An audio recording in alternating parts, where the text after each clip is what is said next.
Conexión matinal por las pantallas de TVR y tengo en mi poder este libro maravilloso que se llama Hiperconectados. De pronto, en esta era digital, de alguna manera tenemos que seguir comunicándonos. ¿Cómo es esta comunicación? ¿Cómo esta hiperconexión en la política, en el periodismo, en las relaciones personales? Es un mundo, ¿no? Exactamente, e Hiperconectados nos va a ir a tratar de dilucidar cómo poder conectar el día de hoy estando hiperconectados. Para eso, bueno, invitamos y le damos la bienvenida al consultor chileno y académico Eduardo Arriagada. ¿Cómo estás? Bienvenido. Un gusto, un orgullo estar acá. Gracias, Eduardo. Muchas gracias, Eduardo, por estar con nosotros. Sabemos que tienes una amplia trayectoria también como periodista, fuiste decano, bueno, una amplia trayectoria. Son los años. Años, ¿no?, de trabajo. Y hoy nos presenta este libro, Hiperconectados, cómo comunicarse en el siglo XXI, ¿no? ¿Cómo fue este viaje, Eduardo? En realidad es un viaje largo porque yo me metí, yo creo que en esta área hace como 15 años, y cuando empezaron a aparecer, primero hice un libro sobre los blogs el 2007, incluso antes, pero más o menos por ahí por el 2010 me metí muy fuerte en las redes sociales. Ya. De hecho me tocó asesorar en ese momento el Canal 13, que iba a sacar un noticiario con Iván Valenzuela y con la Soledad Neto, el 2009. Y ahí empezamos un proceso de meterme en esto. Yo trabajaba en consultoría en medio, entender las redes, y la verdad que he hecho varios libros en este tiempo, pero este fue como yo terminé de ser decano el 2020, más o menos, sí, el 2020, justo antes de empezar la pandemia. Y tuve ahí un tiempo y decidí ordenar todo el material y hacer una cosa como más sistemática, aquí este producto, que trata de explicar esto, que tal como tú dices, es un tema que nos afecta a todos. En una conversación, un webinar que tuvimos en la tercera la semana pasada, el que hizo el prólogo del libro, que es un filósofo que se llama Daniel Innerarity, decía que hace 20 años, si alguien hubiera dicho que era el título de este Hiperconectado hubiera sido un poco ridículo, porque todos queríamos estar conectados, teníamos necesidad de estar conectados. Hoy día estamos viviendo un poco como una cierta náusea de demasiada conexión. Entonces lo que trata de hacer este libro es tratar de explicar esa situación actual, que es una situación más incómoda de la que soñábamos tener cuando empezamos a meternos en nuestro espacio, y a partir de ese entendimiento ubicarnos mejor y aprovechar mejor este espacio, es decir, hacerlo a favor de nuestra familia, de nuestro trabajo, porque sirve para todo. La verdad que la gente, una pyme, hoy día lo usa como espacio de comercialización. Es decir, es un espacio que todos podemos aprovechar, pero también nos puede ir muy mal. Entonces, este libro es como tú dices, como repasa varias áreas y termina con un decálogo de buenas prácticas y qué cosas funcionan, con la evidencia que ya dan 15 años. Claro. Es un tremendo tema, porque vemos igualmente que en redes sociales o incluso las nuevas generaciones utilizan desde términos, hay programas nuevos, o sea, igualmente todos tenemos que hacer ese trabajo de actualizarnos, y a veces llega a ser un poco abrumador el estar tan conectado y bombardeado de información. ¿Cómo ha sido tu experiencia desde ese punto de vista? Yo creo que es un poco lo que tú dices, así, hay esa sensación incómoda. Piensa en los adolescentes que antes tenían, no sé, se conectaban solamente presencialmente, iban definiendo su personalidad en contactos presenciales diarios, cuando salían de su casa o con su familia, con los amigos, en el colegio, y después llegaban a su pieza y en la noche tenían como para descansar. Y ahora se prende esta cuestión y alguien está hablando de ello. En el fondo, entonces no paran de estar conectados, y una conexión aparentemente difícil, la digital, en el sentido que es electrónica, no se cuesta entendernos, no es tan fácil, no es lo mismo que vernos. Es más fría por lo demás. Y más incompleta. Si tú mandas un WhatsApp, la gente no entiende la ironía, por eso aparecen los emoticones, los jóvenes usan estas palabras divertidas para hacer como un guiño, que es el guiño que hacen presencialmente. Claro. Es decir, tú cuando dices algo y quieres que sea irónico, le cargas la voz de una manera. Eso no lo puedes hacer por escrito, entonces usa un emoticón. Entonces, la idea es aprender a usar esos espacios y ver dónde nos conviene, no estar en todas, sino que, no sé, es distinto, no sé, una tienda que quiere aprovechar Instagram que Twitter, por ejemplo, que tiene mucho más sentido para una persona que tiene una causa, que tiene una idea, ya sea de social o de emprendimiento o política, y quiere defender esa causa en una plaza pública, que es un poco para lo que sirve X o Twitter. Claro. Entonces, yo creo que el libro lo que trata de hacer es como decirte, mira, infórmate bien cómo funciona esto, cómo funcionan los algoritmos, cómo funciona el problema de la información, el problema de los dispositivos, por qué las aplicaciones son tan buen negocio. Y después de eso, la idea sería que se genere una conversación como la que estamos teniendo acá y cada uno diga, a ver cómo voy yo en esto. Porque la verdad que si no estás adentro, un poco, si no estás conectado, queda fuera de juego. Así, porque lo otro sería, vámonos al cerro. Salgámonos de esto, apaguemos el celular y nos escapamos. Pero la verdad que es una opción, pero es como irse al cerro, literalmente. Es decir, si uno tiene una idea que quiere vender, por ejemplo, no la puede vender. Entonces, yo creo que estamos obligados, en el buen sentido de la palabra, porque la idea no es que estemos obligados a estar 24/7 conectados, pero sí tener una conexión que nos convenga y definir esos tiempos. Claro. Sí. Y yo creo que hay muy buenos ejemplos. Por ejemplo, un empresario, Andrónico Luxic, ¿se acuerdan que hubo un momento que hasta le pegaron con una piedra a la salida de tribunales porque fue a declarar contra alguien y alguien le pegó una piedra? Y después él se metió en Twitter y empezó a usar Twitter como lugar de conversación sobre su empresa. Y la gente hoy día lo arropa, lo protege, porque el tipo se mostró de igual a igual, se mostró en el metro, cambió su actitud como empresario respecto a la gente que miramos cómo son los empresarios chilenos. Oye, Eduardo, y referente a eso mismo, cuando son personas que tienen quizás un alto cargo, si nos metemos a la política, hoy en día están ocupando ex Twitter, como una plataforma casi formal, o sea que un diputado, un senador o el mismo presidente de Chile comente algo en X es casi como una carta certificada, o sea, es O sea, hasta hay críticas en contra de eso y uno dice, es tan banal, de repente nosotros colocamos en X o en Instagram cosas de la vida, ¿no? Y acá en este aspecto es muy formal, ¿no? Es que yo creo que en el fondo lo que define debiera ser el cargo más que la herramienta. Ya. Es decir, yo creo que el error está en pensar que todos podemos hacer todo igual porque la herramienta lo permite, porque la herramienta permite cualquier cosa. Es decir, está el Papa Benedicto, que no era un Papa muy como innovador, se metió a Twitter en 2012. Sí, claro. Claramente en ese momento no estaban todos los católicos, ahí era para hablar con gente influyente. Es decir, él quería tener un espacio de conversación con personas. Yo creo que los tuiteros son como esa gente que habla más de sí mismo. ¿Te has fijado? Esa gente que está en una fiesta y él que habla y que sabe los datos en la oficina. Y además son esas personas que se cargan de mucha información porque les gusta estar comentando. Entonces, es muy potente ese espacio porque tú sabes que tiene esa muestra. Es como el tipo que antes estaba todo el día conectado a la radio o que leía los diarios. Ese tipo de perfil es el tuitero. Entonces, es un espacio que tú tienes que conversar con ellos. El tema es que tú tienes que seguir siendo tú. Y eso tú no tienes por qué, así, tú tienes una personalidad. Si tú eres presidente de la República, tienes que ser un presidente de la República en este espacio. Okay. Y lo mismo, yo tengo mucho más libertad, porque no me están examinando, no tengo responsabilidad, tengo más libertad para decir cosas. Yo pienso que uno debiera aprender a, por un lado, entender que esto es conversacional, y en eso habla bien de la naturalidad. Si tú no eres como... Sería ridículo que el presidente de la República pusiera ahí comunicados de prensa de su jefa de prensa y fotos que salen en los diarios. Claro. Lo lógico es que para eso tiene los diarios, tiene esa comunicación. Esto es para hacer una comunicación distinta, pero tampoco tiene mucho sentido que se ponga a pelear con un economista y ironizar sobre si se va a ir en canoa con el presidente de las Naciones Unidas. Claro. Así. Yo creo que es perder un poco como la ubicación. Okay. Y yo creo que de eso se trata esto, es decir, ¿qué voy a hacer en este espacio? ¿Qué voy a hacer en Twitter? ¿Qué voy a hacer en Instagram si quiero usarlo? Y cómo hacerlo para que...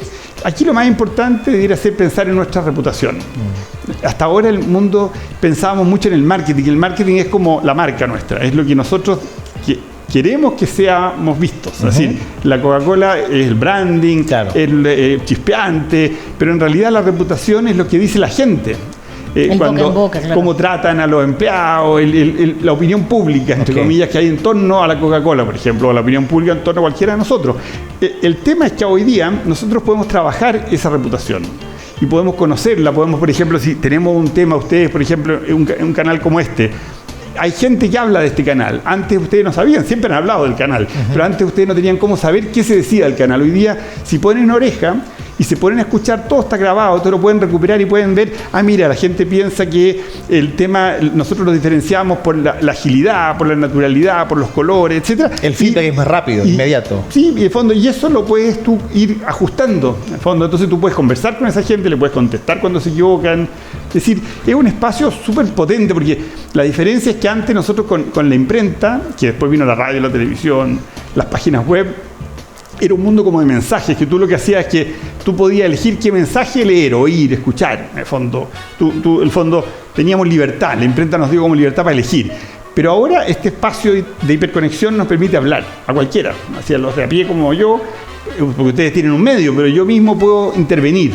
Y gracias a las redes, mi intervención, comentario entre un grupo de gente que lo lee poca gente, puede llegar a miles de personas, en el fondo, por una cosa viral. Finalmente se hizo de su propio medio de comunicación. Es bastante particular e igualmente a mí me preocupa un poco, Eduardo, porque de repente, bueno, no somos nativos digitales, aquí ninguno, por suerte, ¿cierto? Tuvimos eso de poder jugar en la calle, etcétera, etcétera.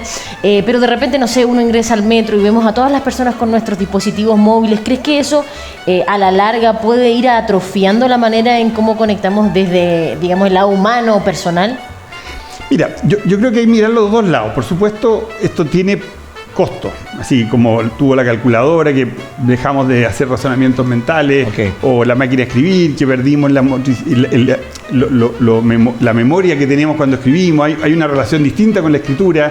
Sí, todo tiene pérdidas, pero piénsalo de otra manera. Por ejemplo, yo siempre usaba en mis clases una foto que se veía un tren, como un tren lleno de gente leyendo el diario. Entonces uno podía decir, pucha, ¿qué mal le hace el diario a la gente? Porque la gente, en vez de conversar con la persona al lado, va leyendo el diario. En realidad la persona al lado, un señor que se había topado, no tenía ni una relación con él, y aprovechaba el viaje para informarse. ¿Y por qué se informa a la gente? Porque quiere tener temas de conversación cuando llega a la oficina. Es decir, si tú piensas en el metro, la gente se está cargando de datos. En el fondo, datos de lo que le interesa a ellos, puede ser TikTok, pero se está juntando información, y cuando llega a la oficina lo que quiere es sociabilizar, porque lo que nosotros no vamos a dejar nunca de ser, y de eso se trata este libro, es que nosotros somos muy sociables. Entonces, la gente no es adicta al aparato, es adicta a estar conectada con la gente que le importa, a la gente que le interesa. Esa es la adicción que tenemos, una adicción súper potente. Entonces, el gusto que nos da cuando alguien, por ejemplo, pone un like, no es porque aparezca un corazoncito, es porque conocemos el tipo de gente que lo está diciendo. No, y además un proceso biológico que lo acompaña. Por eso, y se produce el proceso biológico porque sabemos que alguien valoró una cosa nuestra. Claro. Es como que alguien te diga, bueno, el artículo, es rico eso. Claro. En el fondo, no es mucho. Entonces la gente dice, es adicta a los corazones. No, es adicto a la gente. Así somos.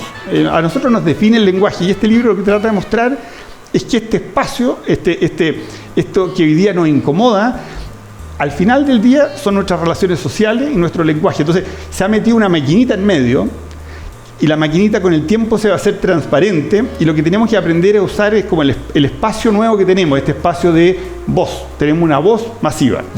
Piensa tú, por ejemplo, si te llama tu madre y alguien te pregunta, ¿qué estabas haciendo? No, estaba hablando con la mamá. Tú no dirías, estaba hablando por el aparato telefónico, porque el aparato telefónico es transparente. Claro. Estaba hablando con tu madre, o cuando te pones a leer un libro y de repente te olvidas del producto y te metes en la historia, una novela buena, y en el fondo esa transparencia se consigue cuando la tecnología se impone, en el fondo. Pero ¿cómo se impone? Aprendiendo a usar, cuando se te hace como transparente, entre comillas. El fondo al final es una extensión tuya. Claro. Entonces, lo que tenemos que aprender, y algunos lo van a hacer antes que otros, es que sea una extensión positiva para tu reputación. En el fondo, entonces, ese es como el esfuerzo que yo estoy tratando de hacer. Como yo lo que hago aquí, cuento anécdotas, muchos libros, hay como 200 libros citados, para tratar, son cosas que me hicieron a mí que me cayera la teja en ciertas cuestiones. Entonces lo que trato de hacer es que los lectores, al leer estas cosas, digan, esto también me pasa a mí. Mira, entonces ese es como el juego que quiero hacer. Eduardo, hace poquitos días ya hiciste el lanzamiento oficial, hiciste una campaña por X, por Twitter, y solo por Twitter, y llegó muchísima gente a esta presentación del libro. ¿Cómo fue esa experiencia también? Tú tienes harta audiencia en Twitter, finalmente. Sí, sobre todo yo lo que pasa es que como yo soy un latero, llevo 35 años de profe. Entonces, no, latero no. 15 años de redes sociales. Entonces, fíjate la cantidad de alumnos que cada semestre pasan. En fondo, entonces, tengo como una comunidad de gente un poco interesada en estas cosas.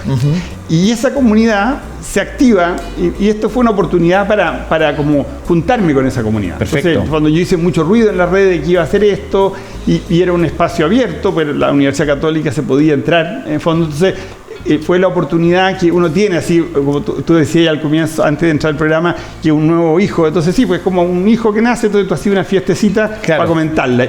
Y invité amigos. Y hice un evento en que esos amigos se lo pasaran bien. Entonces estaba el rector de la Católica, estaba el director de un centro que hay sobre el tema del diálogo en la Católica, sobre la paz y el diálogo. Estaba la directora de la editorial, en fondo, todos ellos dieron la bienvenida a esta gente, a estos amigos míos, y estuvo también el presidente de la ACTI, de la Asociación de Telecomunicaciones de Chile, y vicepresidente de Claro, explicando cómo la industria veía esto, y eso fueron como saludos, pero el plato de fondo fue una conversación en que estuve yo con Cristian Bofill, que es un director de diario, fue director del Que Pasa, de La Tercera, ahora es director y dueño de un medio que se llama Exante, un medio digital.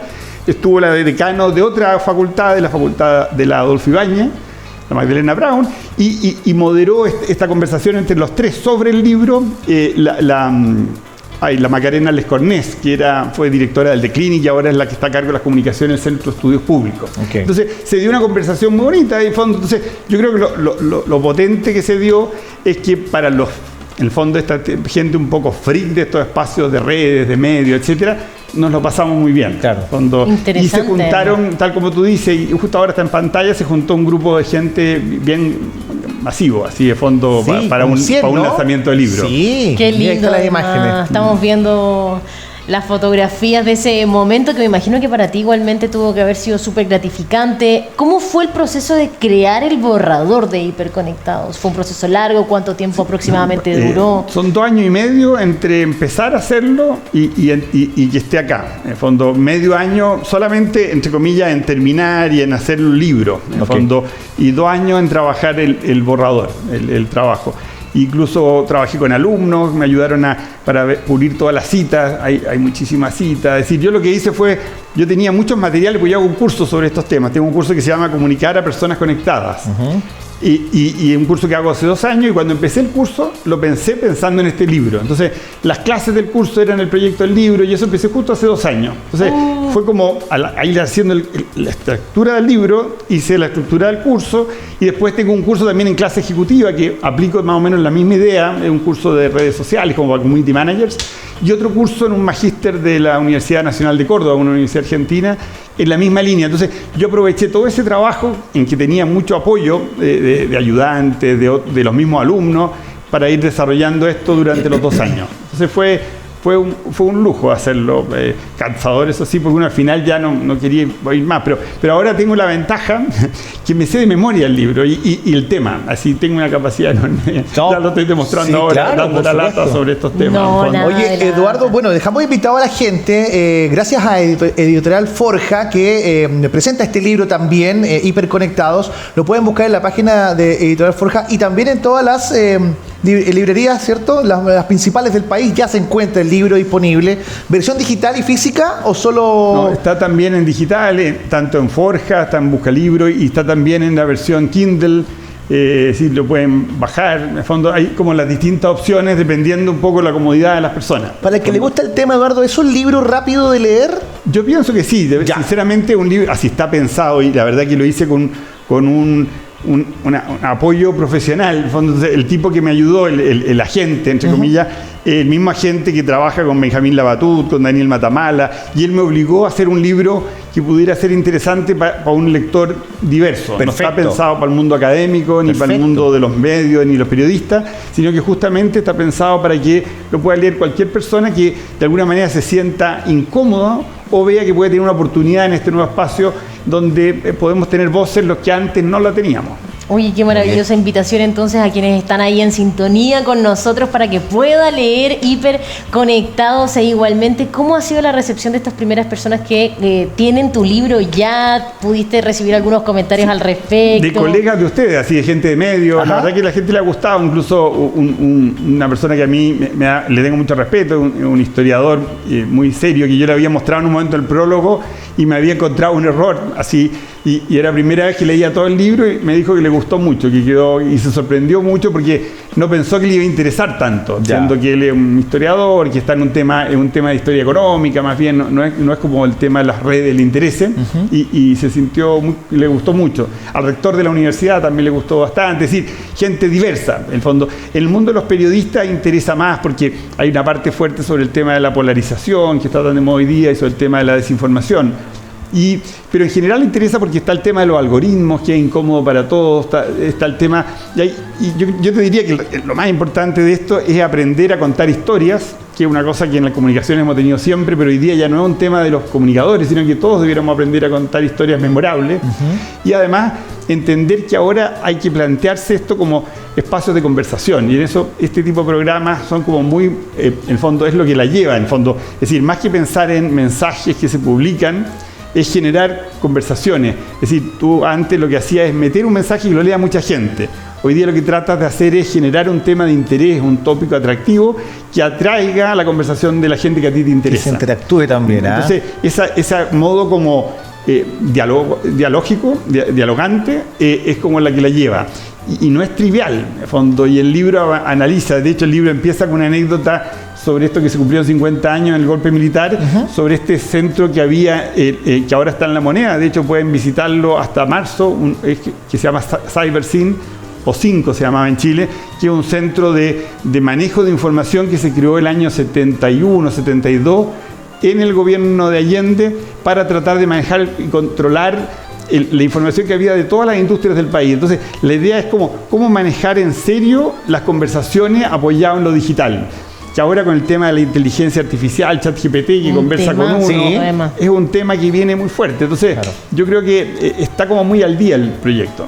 Oye, Eduardo, realmente queremos agradecer que hayas venido, que nos hayas contado todo esto, ha sido muy interesante, y la invitación está a que puedan adquirir Hiperconectados. Entonces, búsquenlo en las principales librerías y conecte con Eduardo a través de su cuenta de Twitter, porque estás constantemente llegando información, conversando. Síganlo también. Instagram no, ¿ah? Sí, ¿O también. igual? Sí, pero uno es Arriagada en Twitter y en Instagram es Eduardo Arriagada. Pero de fondo, y también en Hilos, esta thread, la cuenta, este lugar nuevo que creó la gente de Meta, también ahí tengo una cuenta, el LinkedIn. La verdad que yo, como me dedico a esto profesionalmente y académicamente para los alumnos, etcétera, trato de estar en todos esos lugares. Tienes que estar hiperconectado. Sí, Eduardo, Es parte de lo que yo trato de compartir, un poco de experiencia, no solamente lectura. Gracias también a Editorial Forja por traernos este tremendo libro, y por supuesto a Eduardo por venir. Bueno, lo dejamos, Eduardo, porque tiene también otras reuniones. Me dijeron, Sí, se tiene más tiene que ir, reuniones. Eduardo. Me firma el libro. Obvio. Por favor, muchas gracias por estar aquí, Eduardo. Así que esa es la recomendación del día de hoy de la mano de Editorial Forja. Nosotros nos vamos a una breve pausa. Conozca Hiperconectados de Eduardo Arriagada. Nos vemos en un momento, una pausa, y ya regresamos.